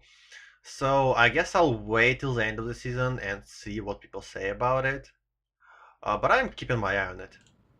This is I have this on my plan to watch specifically because of Last Period last season, which was also a JC Staff anime that was like super underlooked. But I thought I kind of like kept an eye on Last Period because I thought that anime had like really fun character designs, and I thought like, you know, if this anime comes around to being something that a lot of people enjoy, or even a few people enjoy, I might have to check it out. And Planet With is like the exact same thing for me, where it's like I see these character designs, they look cute, they look fun. This show looks kind of fun. So I will have to give it I honestly just didn't watch it just because I didn't have time. I'm busy with a lot of stuff, but hopefully by the end of the season I will get to that. And hopefully it'll be good, like Last Period was. I loved that a lot. Yeah, I mean, I can see it going downhill, but it's been good for the one episode I watched, so Yeah, I'll recommend it. excellent. And next show, oddly enough, one of the bigger ones of the season. It's Satsuriku no Tenshi, or Angels of Death, which is, if this information that I got secondhand is correct, is based off of an RPG Maker game. Oh, okay, I totally got RPG Maker vibes while watching this. I was like, is this based off of like a indie horror game? Because it feels like stuff like Ao Oni or like Yume Nikki, where it's like they're walking from room to room and they're like finding key items to like open puzzles, and I'm like, this feels like it's in an indie horror RPG. Jeez, that explains a lot, because this show to me right now is so bland and it's boring to me. The main girl was cool for the first half of the episode, and then she turned into a robot. As in, she like all she says, "Are you gonna kill me? You're gonna kill me? You're gonna kill me, right? You're gonna kill me if I do this, right?" I'm like, bitch, okay, we get it. You got the deal down on episode 2. Chill. And then the main guy, Zach, like his voice, if he's trying to pull off crazy like killer voice, he's doing a terrible job. Cause like it's not good. Like I've heard crazy laughter before, and it's all this is super predictable, and I really don't see myself finishing this because it's super good concept. It was cool when it was really ominous and like haunting, but this show is trying so hard to be edgy, it might pull a Kami ga Kill off its pedestal of being edgy. That's all it is. It's Here's the thing. Like, I see where you're coming from, totally. But I think it's like, okay, I like this show. I'm having a lot of fun with it. The reason for that is because, kind of like what both of you were saying, both Panda and Bacon, both of you. Okay, so Rachel is super edgy. She's like an extreme edgelord character where she's always like saying like, please kill me, I'm already dead. And I understand, she's went through some stuff, all good. But here's the thing. You also have Zach, who is like super crazy over the top, and I just get the impression that this is not something you're supposed to take seriously at all. Like, because in episode 2, you have that montage where Zach is just smashing Grace with the pickaxe, and it's just like got this really shitty like blood filter over, and it's playing this like really heavy metal music, and it's like it's just clearly trying to be like a goofy, funny sort of series, and that's just kind of why I like this, because you have this really goofy edgelord character along with like an actually serious edgelord. And I don't know, it just like kind of doubles like the silliness. It's a satire. It's a satire of like any edgy dark show about dealing with death and trying to. Yeah, kind of like it's like you got like one character who's like trying to be taken seriously, and then you got the other one who's just completely fucking around and not giving a shit about anything that's happening. Like right. Zach does not fucking care about this girl or. Well, he does care about her, but he doesn't. I guess I just want more crazy characters, because the last character they were dealing with wasn't interesting at all. The guy in the first couple episodes, like the first 2 episodes, where he's trying to take Rachel's eyes, that's the kind of crazy I want to see. I want something that makes you kind of feel sick to your stomach. I feel like there's a lot of comedy this season, and there's a lot of sick to your stomach. I don't know how I feel at the end of the week. But with this show, I almost fell asleep at one point. I was just like, alright, whatever. I don't know. It's their motives for both characters, because yes, I am trying to take it seriously because it's a dark show, but when you say it like that, then yeah, I am kind of enjoying it. There just needs to be more... There needs to be more dialogue that's not related to their imaginary deal. Because every time they stop, it's, are you going to kill me? Yes, I'm going to kill you. Just make a good face when you do. And I'm like, that's a little crazy. Like, I only kill people who are smiling. I'm like, yeah, okay. That's cool. Yeah. But, and then he changes it, like, I swear to God, I'll kill you. Oh my God, you said that? Now you're really going to kill me. I'm like, dude, this is the weirdest relationship I've ever seen in a while. So... And it's by JC Staff. I'm like, come on, JC Staff, you can do better than this. Come on. Like Planet with. I have written in my notes edgy dark comedy. So this is I honestly don't like this show that much because I don't like edgy dark comedy, but the vibe I'm getting from it is edgy dark comedy. You got what you paid for. You're welcome. I mean, I do see why people would be disappointed because the first few minutes are like, very paranoid and very like ominous. Yeah, but then it's just like that. But then it's like episode 2 came out and I'm just like, okay, this is just fucking bullshit. I haven't seen episode 3 admittedly, so I'm just basing my opinion off the first 2 episodes. You're not missing much. Again, I like this a lot. This is like, I'm the guy who likes the dumb edgy shows. I just wish the Zach guy with the side, I just wish he had a better voice actor. I love this. No, I love this guy. Nobuhiko Okamoto. He did the best character of all time. The fucking Big Brother and Mahou Shoujo site. God damn. Oh. And he's like voicing the exact same fucking... Doing the same voice in this show. Yeah, I'm with Bacon. Love that show. His voice is jarring at times. It's the way he laughs. If you're gonna do a crazy laugh, do it right. Yeah, that was pretty good. Like, that was pretty good. Yeah. Cav, are you watching this at all? Nah, I'm not watching it. Good. Okay. Good to know. Yeah. But I don't know. I recommend it. It's fun. I like it. If you like it, just talk to me and we'll be friends. I'll convince you to like it. He holds a scythe up to your neck. I will fucking convince you to like this show. Oh God. Okay, next anime.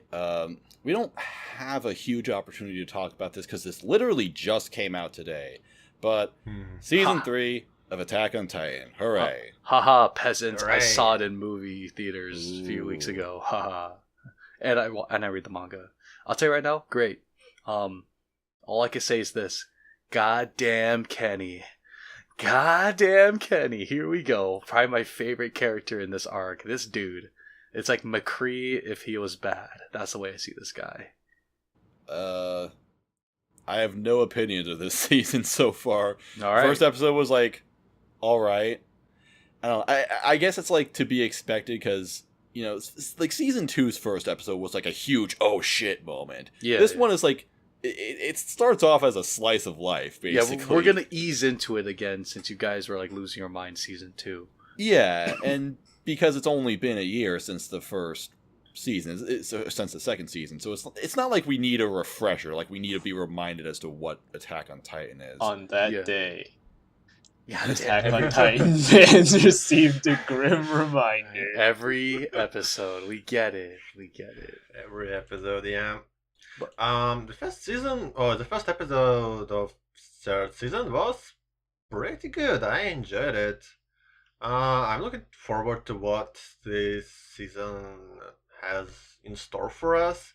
I just hope it has less yelling and like being just your typical shonen protagonist, and more lore and like exploring the world, more stuff about Titans and something like that.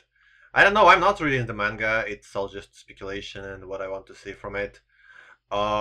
It's interesting. So far, it's just interesting. So I'm going to watch it. Yeah. Yeah, Attack on Titan's cool. I like it a lot. It's an anime. And, It is indeed an anime. It is an anime, and You- I'm gonna watch it. You know what else is an anime?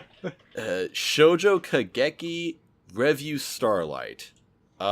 This is my jam. What? I cannot to save my life. I cannot think of a way to introduce this show properly. Panda, since you are the big Revue Starlight shill, I want you to kind of like give us like the details as to like what was going through your head within this first episode. Okay, so I watched the trailer for this back in April, and I was like, man, these are cool character designs. I like girls in military uniforms fighting. Nice. And then like I watched this first episode, and it's like it's just beautiful. Like the way each of the scenes are shot, it just tells you so much about all the characters. And then the last 5 minutes, it just all comes together with this like beautiful action sequence with singing, with swordplay, great choreography. Just like they're just swinging around everywhere. Like people say the first couple episodes of the show are boring, but it just everything builds on itself, and it's like the best show I've seen this season. I will watch each episode 5 times a week, with each sub release, because there's like 5 subgroups trying to get in on this show. It's just fantastic. If I had to like describe it, it's like idols, but also kind of a club anime, Did somebody also, say idols in a club? but also like an action anime. That's even It better. is idols. Yep. If you're confused at all as to what he's talking about, you just need to watch the first episode. It is like mind blowing. I hear ya. Let's do it. It kind of depends. So basically, the director of it is Tomohiro Furukawa, who is an subordinate or underling of Ikuhara, who is famous for such anime as Revolutionary Girl Utena, Mawaru Penguin Drum, and Yuri Kuma Arashi. Right. So expect mindfuck. Oh my Lots god! of mindfuck. Dude, okay, I'm looking through the characters on the Maou. Dude, one of the characters is voiced by Aiba Aina, the fucking lead singer Yeah. from Roselia that I've been Oh, keeping yeah. up with. Oh! I'm picking this up. They got a Tons stacked of voice voice actors actors, yeah. lineup, the and fuck it's is full Roselia? of people from Idolmaster and Band Dream. Yeah, Band Dream. I think some Love Live too. Yeah, dude, Yeah. she's the voice actor of the girl from Saint Snow on Sunshine. Oh my god. Okay, I'm picking this up. Oh, oof, I'm taking this. Dude, my man. Yeah, you might enjoy it a lot, Bacon. Oh my god. Yeah. Anyway, it's fairly interesting. It derives a lot from Revolutionary Girl Utena. If you've seen some of Ikuhara anime, you would definitely feel yourself at home. Yeah. Yeah, and it's interesting. It's a show which you can talk a lot about and like find some potent depths here and just construct some crazy theories and stuff. What I'm going to say, it as Panda have said, it has some amazing animation. Its transformation sequence is just completely not. It's just so Oh. glorious. It's real. If you haven't seen it, you just need to. You guys are selling me so hard. Dude, Umi's voice actor. What? Let's go. This Let's anime You is need to check it out. Yeah. Yeah. You guys are great salesmen. Okay, I'm in. Oh, also note music by the same guy who did Hoseki no Kuni and Sorayori. So Oh, music Jesus. is stacked. Why is Okay. no one else talking about this? That's why the soundtrack of this anime is like so fucking deep. Because I was It's- listening to it, it's Oh. like like every scene is like fully orchestrated, like really dramatically, and I'm like, who the fuck is doing this? Dude, No one is talking about it because of this kind of niche, and it was not hyped at all. well, yeah, like because fighting there is idols. there is no source material behind it.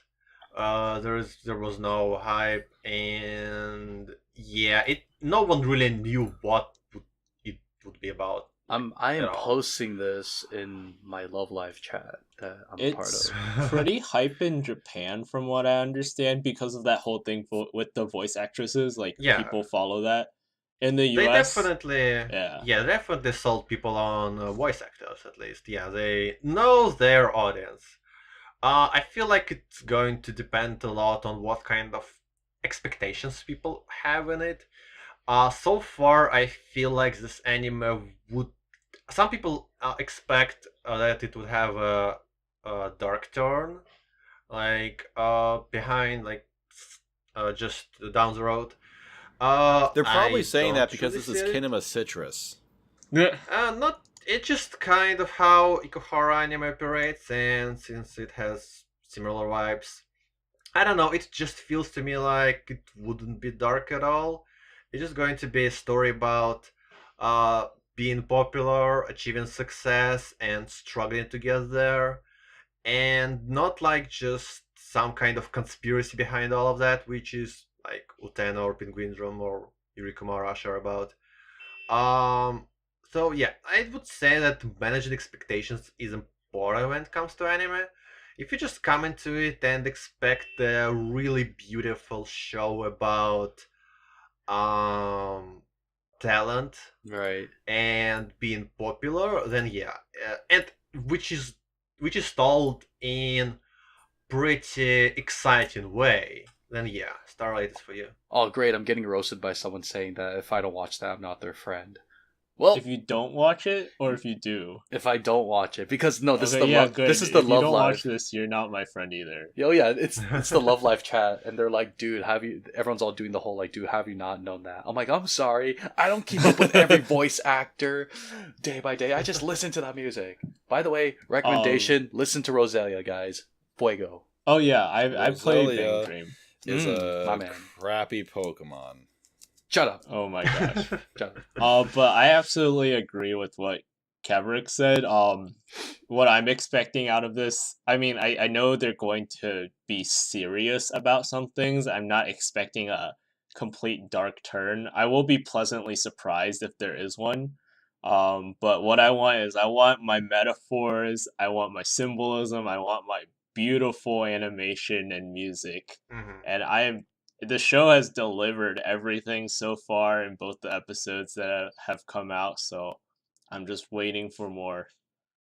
Yeah, I want to also mention that the show is oozing with confidence and charisma overall, with all its catchphrases and directing and again transformation sequences. It's just kind of remarkable on its own.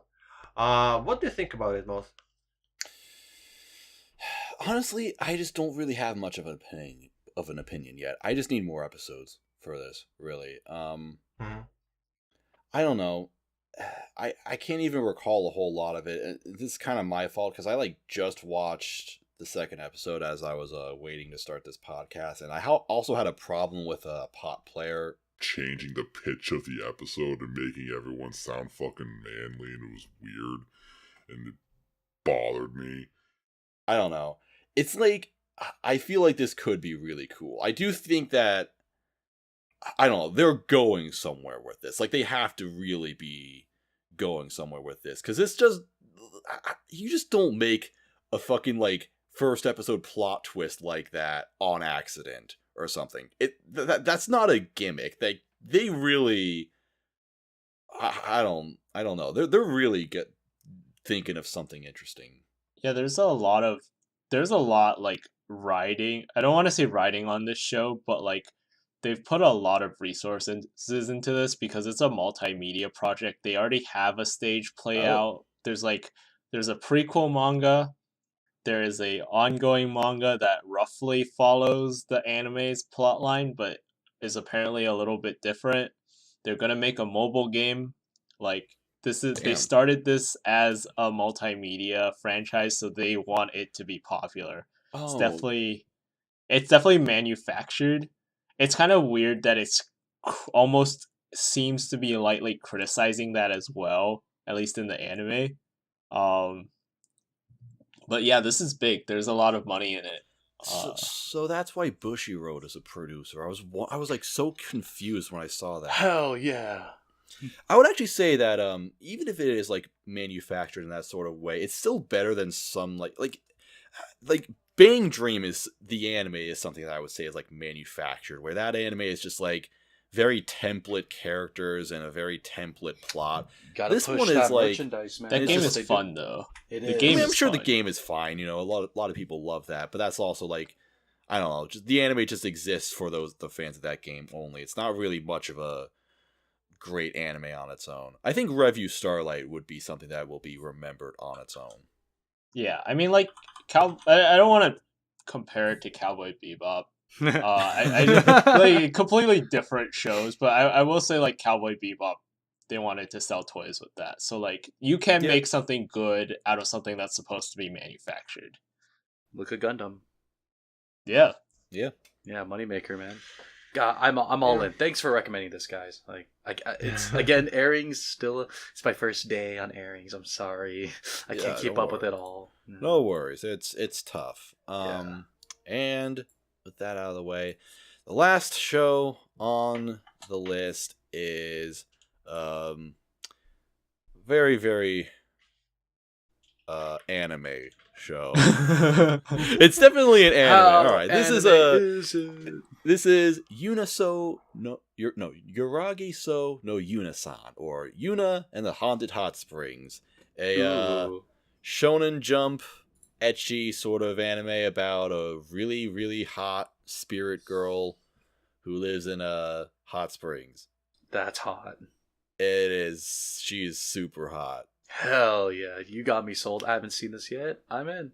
I'm surprised because there's a lot of titties in this. Yeah, And, there was an OVA that came out like a little bit before the actual anime started, and it actually had uncensored titties, and that was pretty great. Yes. But the TV series does not, so I dropped it. Oh. Yeah, my notes Gotta wait for this. PDs. Yeah. I feel that. So wait, what's the hot springs got to do with all this? Help me out. She's haunting the they're- hot springs. Yeah. Yeah. How so? Ooh. It's just there are just like these spirit supernatural beings just kind of hanging around in this area for whatever reason. I'm not even really sure why To actually. fuck the protagonist. Woo! I've Yeah. seen that hentai before. Ooh. Hey. No, wait, The it's thing- a Faku book. I have it right here. Yeah, my Us. notes for this say it's ghost porn. Yeah, so in this, I have it in my hands. It's a Faku book called Welcome to Tokoharu Apartment. And there's a part where the main dude ends up doing it with all the other girls in the hot springs, but they do it just to make the ghost of their grandfather happy because he's not leaving the hot springs until he sees something sexy. Yes, I know. Pretty weird. Really great artwork, though. Shout out to Faku. Fantastic. Yeah. This anime doesn't really have great artwork. It's just kind of okay. It's Studio Zebik. That's just what they do. I take my fan service very seriously. If it's not well animated, then The thing character is, designs okay, are cute. They are adorable. I will say it again. Yuna is fucking insanely hot. Silver hair is like my Ooh. thing. Mm. I like old women. That's what I'm trying to say. Just a The touch of thing gray. is- Touch The of gray. thing is, the reason why I dropped this anime is because there's no real point. I mean, I'm sure it's fine. It's like kind of charming and funny.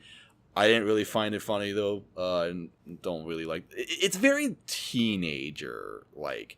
Like this is the kind of problem I have with anime now. Anime I've always seen is like, if I had to guess, it's for people who are ages like 13 to 18. I'm 22. I am only going further beyond this age group. So I see an anime like this, and it's like, I can definitely see why a 15-year-old would really love this show, but I am like too old for this now. Like I'm just not into this. I feel like that, man. Yeah. like I'm not into like the guy being like kind of embarrassed when he like accidentally gropes a girl and then she screams really loudly and throws him out the window. That's just not funny to me at all. Dude, yeah, we're past that. We matured, and now we like Monogatari. We need to see our fan service up close and Like, enjoy it. Yeah, like I want the guy to actually grope her and not regret it, even if it's his sister. Okay. Oh, okay. Oh, I see you're a man no of matter culture. how Over here, we- officer. Yes, this man. He's the cultured No fellow. matter how it's done, just as long as it's, kind of like what I said earlier about like honest fan service. And I wouldn't say this anime is like dishonest at all. It's just that kind of thing where it's like it clearly wants to be porn, but it's Shonen Jump. All right, it's going to be PG-13. Yeah. Like, oh, is this the time where we're finally going to see titties and Shonen Jump? No, never. That's the sad part. Like you had Shokugeki and its premiere season had fantastic animation, and it's also based kind of an ecchi show. Like Tosh used to draw hentai. So like I think Yuuna-san would be more appealing if it was that well animated, because like if you're watching it for the visual spectacle, to put it in a more polite term, you want the visual spectacle, It's got to be nice. I wonder if this guy has also drawn porn. I wouldn't be surprised if he has. Fair enough. Yeah. Wait, that's our last show? Well, speaking of porn, It is. there are two more shows I want to mention. No, Oh my I know So, one of them. I don't know how I was able to watch, even though I don't know how I was able to watch the first episode. I dug down into some websites. I know I'm terrible, but highly recommended that show that's called, I'm not going to say the Japanese name, that's horrible. The show that's called I Want You to Make a Disgusted Face and Show Me Your Underwear. That show, anime of the season, my friends. That's not even out yet. How did you watch it? I found I like watched the it. preview, I think. It was like 4 minutes. I found it and like... the preview. I don't know. It was 4 No, it was minutes. episode 1. Yeah, that was episode 1. It was with the Yeah. maid. Yeah. It was I got connections. 540p. Yep. Excellent quality. It was in 540p and I liked it. It woke up another thing in me. It's a show starring you, the master. And, Better animated than Yuragi no Yuuna-san, probably because they only had to animate 4 minutes. And better animated than Backstreet Girls, which is a great show if it at least get good. Yeah. All I'm saying that this another fetish, like there's no nudity. It's just them showing their panties, and they're looking at me like I feel like Hisoka when they look at me. I'm like, oh, don't look at me like that. Ooh, yeah, it's. You guys should check it out. It's great. It's great. What was the other anime? Backstreet Girls. Oh, the Backstreet Girls is like. It's a good joke, but it's it's executed so dumbly that I just don't see the point. Yeah. It's well, like the joke, the actual concept is the joke itself. It's now how do you play off of it, and yeah, it's pretty poorly done, but I still think it's funny as hell. Like, come on, liking idols, these dudes are idols, and they're starting to like really like the lifestyle, and I'm just like, ha, nice. And they're making fun of like idol culture. And yeah, shit. they are like all the stuff in idol culture. I think this show would be a lot better if they really delved deeper into how bad idol culture is as a whole. Because I think it would have been a lot better if it was just fucking 10 minutes. 10 minute shorts. That's basically all I got though. But yeah, show me all panties. Now I know why Brooke from One Piece was always saying that. Like, Wait, what's the other show? I think that's all I got. Oh, you said 2. I was excited. No, wait. Yeah, anyone here Backstreet Girls watching and the panties? Anyone watching Island? No. Oh God. Okay, Island. It's my boss recommended me this one. This is his only bad recommendation. I'm just like, dude, you like this? He's like, it's cool. I'm like, I don't know, man. Like, it turned ominous and like really spooky, and now it's like, oh hey, yeah, I got a young harem. I'm like, what the. I don't know. What do you guys think of Island before we wrap this up? That girl with the big hair fucking pisses me off. She got an afro. Hey, yo, afro! That's not an afro. That is an abomination. Foofy hair. My favorite girls have foofy hair. You don't like that foofy hair? I saw the key visual for this. I was like, her leg's fucked up. The island's like tilted sideways because the perspective is. I don't Oh my know god, I who didn't think okayed about that, but now I'm any looking of at it and this. what the fuck, dude? Let me see this. Yeah. Oh Who my god. made Yeah, this? it's so bad. If someone's like, someone needs to put this visual up on the screen because She's it's, like clenching her leg. ridiculous. She's clenching her leg so hard it looks like it's bending the other direction. I don't know. This show's weird. It doesn't feel like a mystery. It doesn't feel like a slice of life. It just feels like nothing. Just nothing. It's on an island of its own. Oh, Alright, snap. well, Oh, I got you. Right I got you.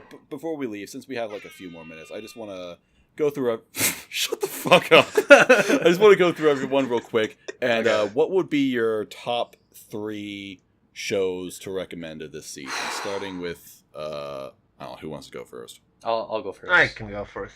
Okay, ladies. You're so nice. Okay, so these 3, no particular order because I like them for very, very different reasons, obviously.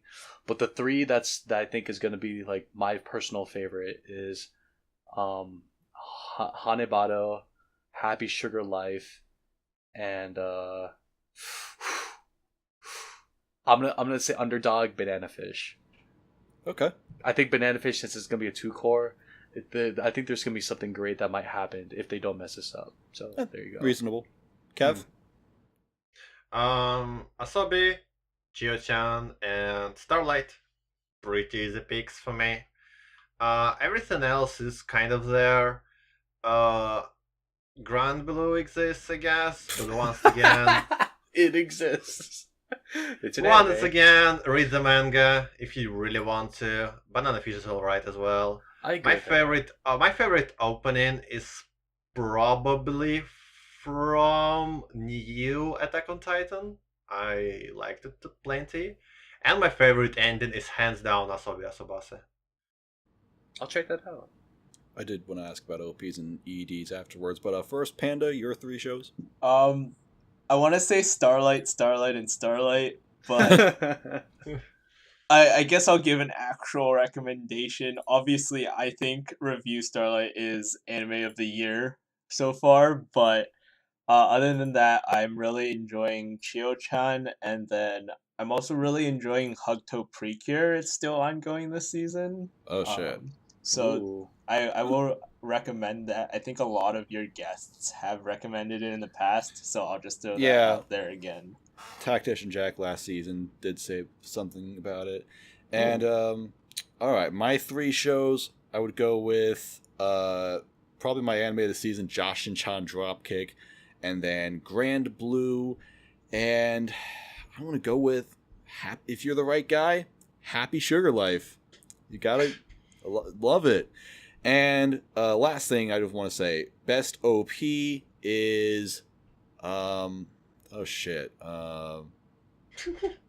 I think I'm also going to give that to Jashin-chan. Like, that song is just fucking fire.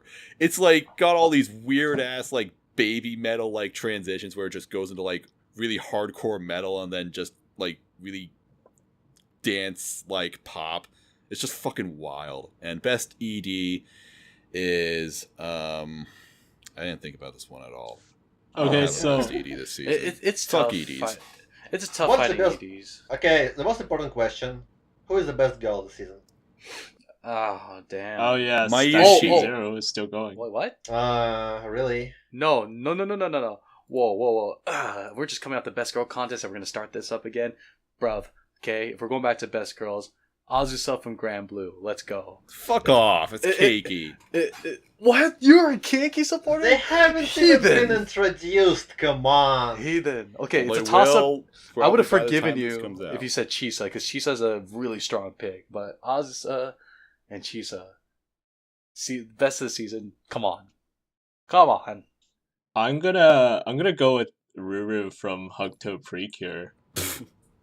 Well, no one's going to argue with that because no one's seen that. All right. I am the thank- one. Thank you, everybody, for listening to this whole 2-hour podcast. Make sure to like the comment section and Subscribe to the like bar. And also check out our Subscribe to the like. check out our Discord. Link is in the description. Past MP3s are in the description. We're also on iTunes and Spotify if you didn't figure that out yet. And that's it, everybody. Thank you for joining me Thank and you. us. Wait, what Panda. about You were a great Kev? guest. I mean, I Thanks for coming appreciate. by, Panda. Oh, No, we're normal members. We're always here. All right. He's fine. All right. They don't appreciate me. It's fine. That's horrible. I totally forgot Cav was the. Oh God. A person. I totally forgot Cab was existed. See you later, everybody. Toot-to-doo. Show me your Motherfucker. panties. Hello, everyone. It is I, Fate Steel Taylor, and thank you for listening to the Summer Impressions podcast. I hope you've enjoyed it so far, but I couldn't just let you go without talking about my favorite anime of the season. Now, I'm sure there might be some trepidation about starting an anime that's already, I want to say, 3-4 major arcs in, but I think an original brilliant anime of this quality is worth picking up and catching up on its first season to get to its currently airing season. And I am speaking, of course, of the masterpiece that is One Room second season.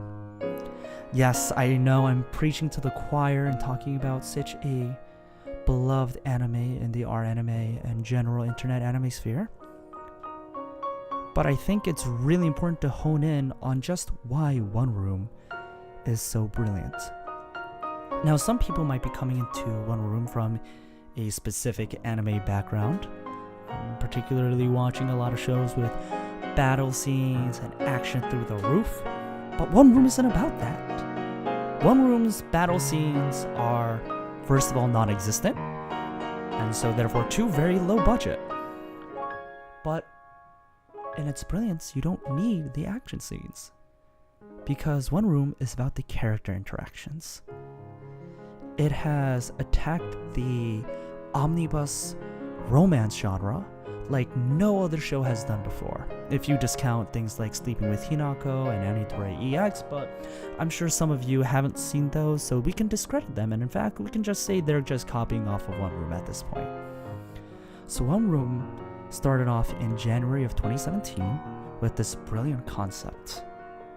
Why not just cut out the middleman that is the self-insert character that we see in all these other romance anime, and just have you, as you are, as the main character. The girls talk to you, and you don't have any lines of dialogue, but your interactions are so thematically resonant that it doesn't matter. And in those moments of brilliance, One Room really shines. You go from arc to arc to arc and girl to girl to girl, and you constantly have this tension of what's going to happen next. How are you, as the insert character, going to grow alongside the likes of Hanasaka Yui, Momoharu Natsuki, and Aoshima Moka in their troubles, in their everyday lives, their incredibly unique personalities. And in this tension, you strive to be the best boyfriend, relative, lover, childhood friend that you can be. And as you go from girl to girl to girl, you might be thinking, okay, it's kind of like a bracket where you're, trying to go up, you get paired with someone, and then you get paired with someone else. But unlike, say, a typical tournament arc, everyone's a winner in this. And that allows you to go further beyond. Plus ultra. I don't know where that phrase came from, but I feel like it's especially prescient in a show like this. And now, as you watch the show, you realize that all these girls are just for one person. You. It's all for one. And isn't there something inherently beautiful in that? Like, you don't need big budget, and you don't need, consistent character development for something like that. You just need to be able to sit back and enjoy and watch it. Now, of course, just because this is beloved by a casual audience doesn't mean it's bad, of course. It's incredibly popular. Don't look at its standings in the Blu-ray sales. Don't look at its standings in the manga sales. Just trust me. One Room is really popular. Everyone should love it. It is the next anime wave that is going to sweep the country, the world. I really believe in this. I think you should too. So watch One Room Season 2. It's a show that'll leave you happy. It'll leave you content, excited, sad, optimistic. And you'll be like, why? Well, I'll tell you why. It's because One Room second season is here. Thank you, and please enjoy.